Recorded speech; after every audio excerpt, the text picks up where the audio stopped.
ëmb du man kan mooy wasin kan mooy nàmpal kan la ay weenam di sëgg mu am vergeture yaramam tas ba kanam nag jaaree nële. Dans cette vidéo, je vais t'expliquer pourquoi je pense que Jojo serait déjà maman. Elle aurait peut-être un enfant caché. Jojo est jeune, elle est belle, elle est mariée et pourtant elle ne veut pas avoir d'enfant, ce qui n'est pas très commun dans sa culture, surtout lorsqu'on est deuxième femme. On a tendance à vouloir, confirmer encore plus notre position avec un enfant, mais ce n'est pas du tout le cas de Jojo. Ça existe des femmes qui ne veulent pas d'enfant pour les mêmes raisons que Jojo, mais bizarrement avec elle, on a l'impression qu'elle cache quelque chose, qu'il y a anguille sous roche. Donc je vais vous expliquer tout ça et vous allez me dire si oui ou non je dois continuer sur cette piste, je dois continuer avec cette théorie-là. On va passer en revue les 3 derniers épisodes, donc le 25, 26 et 27. On constate que les épisodes 25 et 26 étaient liés, puisqu'il s'agissait de la confiance qui se gagne par gouttelettes, mais qui se perd par litres.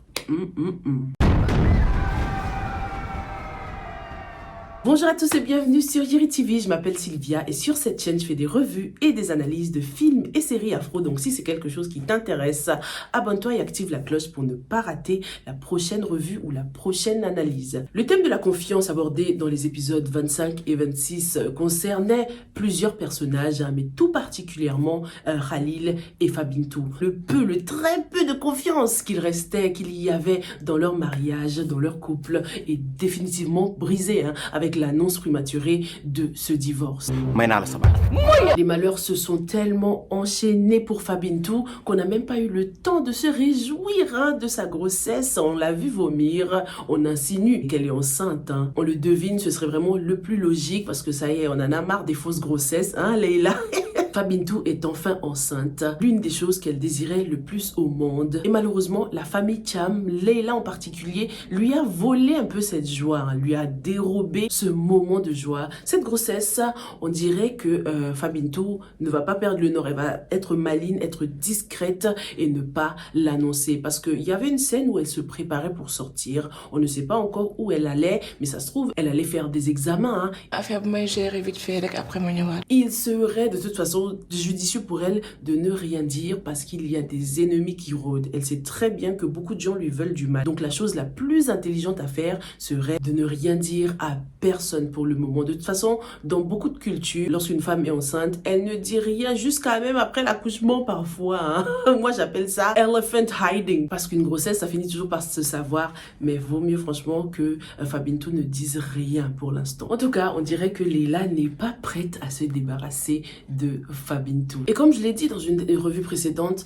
je m'attends à une fin dans laquelle Leïla ou bien Fabintou donne le prénom de l'une ou de l'autre à l'un des enfants, un truc comme ça, pour que la paix règne dans la famille, pour définitivement enterrer l'âge de guerre. Qu'est-ce que t'en penses? Attardons-nous un peu sur Leïla et sur son état mental du moment là. J'ai beaucoup aimé la mise en scène pendant cette scène. Son état perturbé a été très bien représenté. C'était assez flou, ce qui représentait aussi le fait qu'elle n'ait pas les idées claires en ce moment. Leïla souffre d'une tristesse profonde, d'une amertume profonde. Elle est très froide, elle porte souvent du bleu et son désir de vengeance ne cesse de s'amplifier. Et le truc c'est qu'elle le cache bien. Personne, aucun membre de la famille, même les plus proches, n'ont vraiment constaté à quel point elle avait changé. Elle a encore un tout petit peu cette image de la petite princesse à qui il est arrivé beaucoup de malheur, la petite miskina quoi. Les gens ils ont pitié d'elle. Alors que c'est un véritable démon. Les miroirs dans sa chambre en sont une preuve de cette dualité entre la Leïla innocente et celle qui peut être un véritable diable. Les miroirs sont des témoins silencieux de ses manigances, de sa double vie, des complices silencieux dans sa recherche de justice personnelle. Dites-moi ce que vous avez pensé de notre Mr. Right, notre futur Mr. Right du docteur. Est-ce qu'il ne vous a pas un peu déçu lorsqu'il a finalement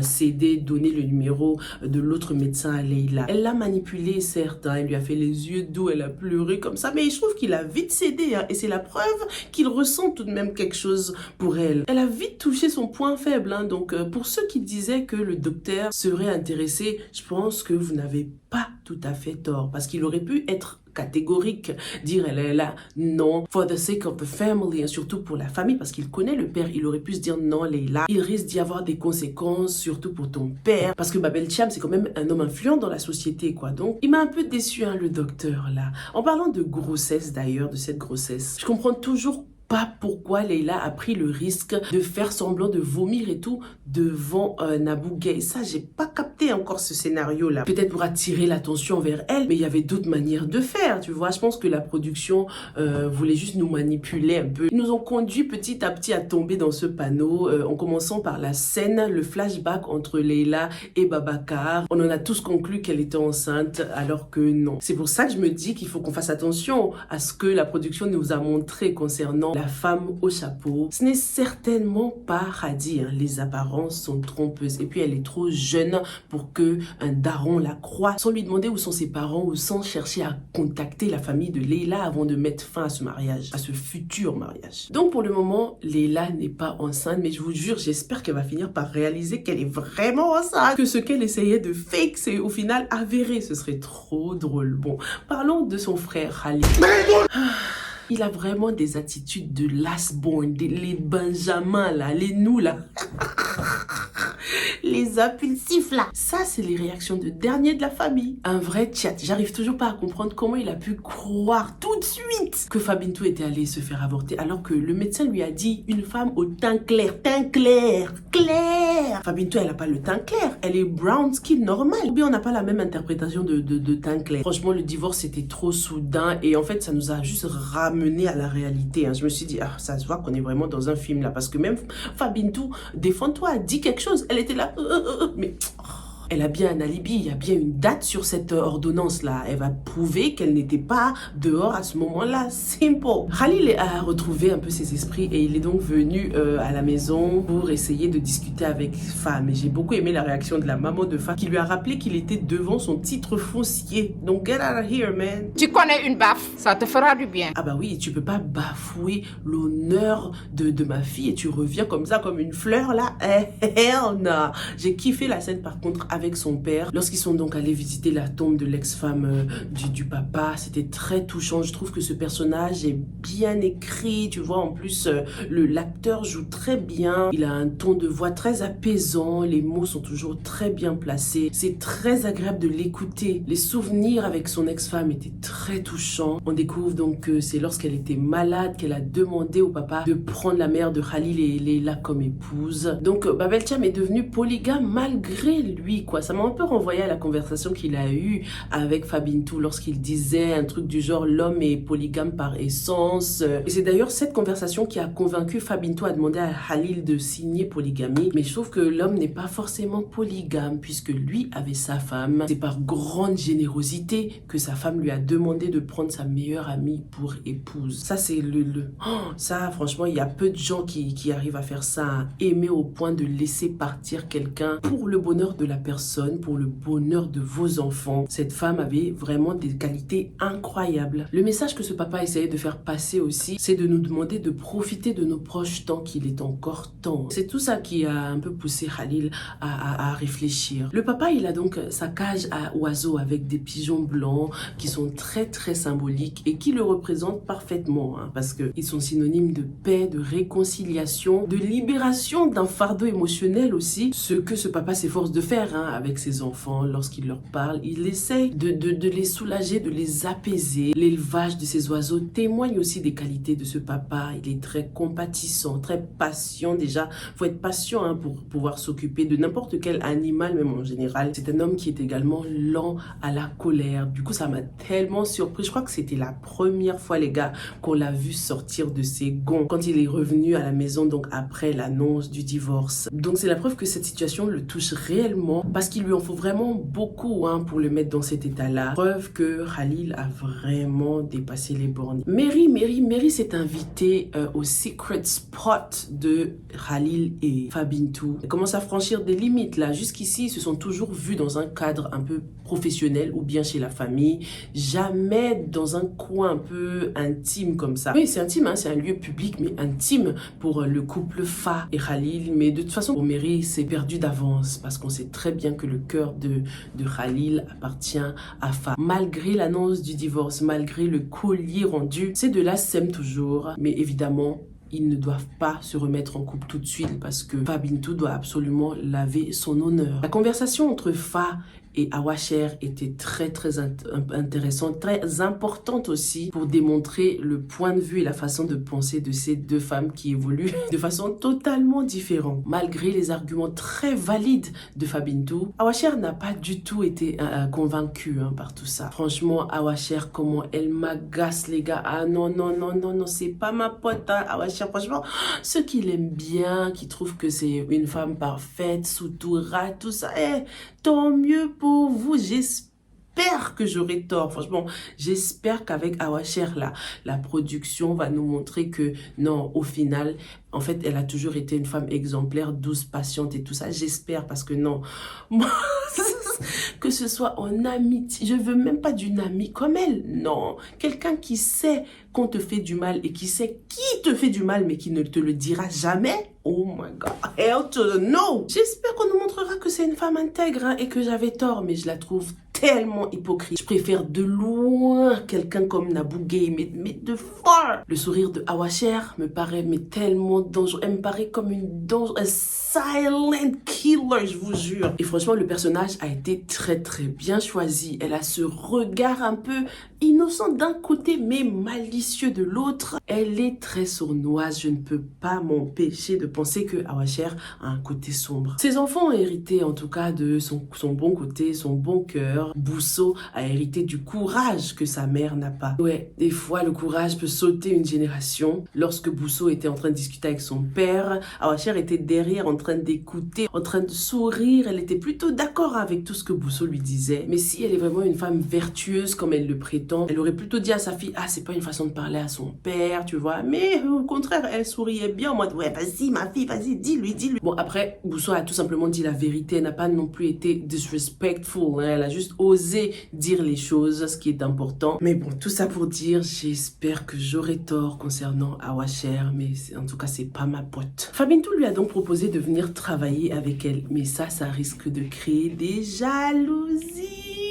J'imagine déjà la tête de Jojo lorsqu'elle va l'apprendre, puisque elle, comme on l'a appris, a décidé de quitter son travail pour se consacrer pleinement à sa vie de femme mariée, s'occuper de son foyer, de son mari. Jojo prétend être enfin prête pour avoir des enfants. On verra bien, on verra si elle a vraiment donné toutes les pilules à son mari, mais essayons de comprendre pourquoi à la base elle ne veut pas d'enfants, parce que ce n'est pas normal, comme je le disais dans l'introduction. Ce n'est pas commun en fait, et connaissant un peu Jojo et sa personnalité, on dirait qu'elle cache vraiment quelque chose. Est-ce que Jojo a été traumatisée dans l'enfance? Est-ce qu'elle a une condition génétique qu'elle ne souhaite pas transmettre à sa future génération et c'est pour ça qu'elle ne veut pas avoir d'enfants? En tout cas, on constate que ce n'est pas pour des raisons professionnelles, parce qu'on pourrait se dire que oui, elle est assez carriériste, du coup un enfant pourrait être compromettant pour sa carrière professionnelle. Non, Jojo a de son plein gré décidé d'arrêter de travailler. Du coup les gars, je me dis que Jojo est sûrement déjà maman. Elle a sûrement déjà eu un enfant. Elle ne souhaite juste plus en avoir ou pas en avoir avec Sadir. En l'épousant, elle se disait que de toute façon c'est bon, il a déjà des enfants, donc il ne va pas trop lui mettre la pression de ce côté-là. Mais il s'avère que Sadir veut une famille nombreuse. Il a envie d'avoir plus d'enfants, quoi. Du coup, je me dis que Jojo a déjà un enfant, raison pour laquelle elle sort souvent, parce que on constate que Sadir lui demande souvent où est-ce qu'elle est passée. T'étais où? Tu viens d'où? Certes par jalousie, parce qu'il a son petit côté controlling, mais je pense que quand même, il a probablement constaté des absences à répétition. Il a sa petite routine, donc s'il constate que sa deuxième épouse est souvent absente, c'est que c'est vraiment le cas. Jojo a-t-elle déjà un enfant qu'elle a abandonné pour refaire sa vie au calme en mode femme sans enfant? Parce qu'on ne naît pas mère, hein, on le devient. Donc peut-être qu'avec cet enfant-là, elle s'est rendue compte que la vie de maman, c'est pas pour moi. Parlons un peu de Cédric. J'aime de plus en plus ce personnage. Il est très joueur, très taquin. Mais comme je vous l'ai dit dans une revue précédente, j'espère qu'il ne va pas finir par se prendre d'affection pour Leila. Parce qu'à force de jouer avec les sentiments des des gens, on peut finir par tomber dans son propre piège. Côté professionnel, Cédric est donc consultant informatique. Il faudrait qu'on réfléchisse à comment il va se servir de ce poste pour s'en prendre à Leila ou pour lui mettre des bâtons dans les roues. J'ai hâte de voir ce qu'il va faire, hein, comment est-ce qu'il va sabouter un travail professionnel. Son plan avance très très bien en tout cas. Il a réussi à déstabiliser Leila un peu émotionnellement. Elle a mal pris. Que ça soit la première et la dernière fois que je me Ce qui est normal parce qu'elle est beaucoup sur la défensive en ce moment. Mais c'est la preuve qu'il a quand même touché un point sensible. Donc, we're getting there. Hein. D'ailleurs, est-ce que vous pensez que Falia est amoureuse de Cédric ou pas? Arrêtez sous-entendu, dingue. Parce que sa sœur est décédée, c'est elle qui s'occupe de l'enfant de Cédric. Ça se peut qu'elle développe des sentiments pour Cédric, hein, un petit bad boy façon, mais Cédric la calcule pas. Dites-moi ce que vous en pensez. Ce personnage évolue doucement. Hâte de la découvrir davantage hein, pour qu'on creuse un peu plus. Un petit paparazzi était en train de filmer Cédric et Fabintou. Qui est-ce qui l'a envoyé? Pour l'instant, je pense à 3 personnes. La première personne, c'est Leila. Je me dis, puisqu'elle a vu à quel point Cédric l'a déstabilisé, elle s'est dit, mais lui, pour qui il se prend, d'où il vient? Du coup, elle a décidé d'enquêter sur lui pour vraiment le connaître. Leila a l'habitude de travailler avec des gens, voilà, pour le test de grossesse, elle a fait appel à quelqu'un. Donc, c'est possible. Mais, je trouve que c'est trop tôt encore hein, pour que l'identité de Cédric soit démasquée. Donc, ça se peut que ce ne soit pas Leila, mais on va quand même garder cette possibilité en tête. Hein. La deuxième personne à qui je pense, c'est le seul et unique Ibnou Thiam, aka le cerveau, aka Monsieur la Logique, qui a décidé de prendre cette affaire en main. Ibnou, jusqu'ici, a été dans la théorie, il est très dans la théorie, en train de parler. A-t-il enfin décidé de passer à l'action hein, et d'envoyer quelqu'un investigate? La troisième personne à qui je pense, c'est Mary. Mary se pose beaucoup de questions en ce moment. Malgré les sentiments qu'elle éprouve pour Khalil, elle veut quand même de son bien. Hein. Donc peut-être que le fait de le voir mal comme ça l'a poussé à creuser un peu plus et ne pas seulement se contenter de ce que Leila lui dit. Mary est la plus proche de Leila. Elle la connaît depuis qu'elles sont très jeunes. Donc il serait très logique qu'elle remarque les petits changements de Leila et qu'elle décide d'en savoir plus. On a remarqué ce qu'elle a fait avec Babacar. Après les problèmes avec Babacar, après l'annulation du mariage, elle avait tout de même décidé d'aller chez lui pour essayer de savoir ce qui s'est passé, avoir des explications. Est-ce que vous pensez que c'est Mary qui a envoyé cet espion-là pour protéger Khalil, mais également pour protéger Leila, hein, qui a eu un date avec cet inconnu, quoi. Donc ça se peut que ce soit Mary, mais peut-être Radi aussi. Je viens de penser à elle aussi parce que c'est l'une des plus proches de Leila aussi, mais bon, je pense qu'elle a d'autres chats à fouetter en ce moment. Elle doit trouver 9 millions déjà. Elle ferait mieux d'aller trouver 9 millions au lieu de payer des gens pour suivre Cédric. Donc, elle, je vais l'éliminer pour l'instant. Dites-moi ce que vous en pensez. Mary, Ibnou Thiam ou Leila, dites-moi tout dans les commentaires. Et je vous retrouve dans la prochaine. Stay safe and stay blessed. Bye!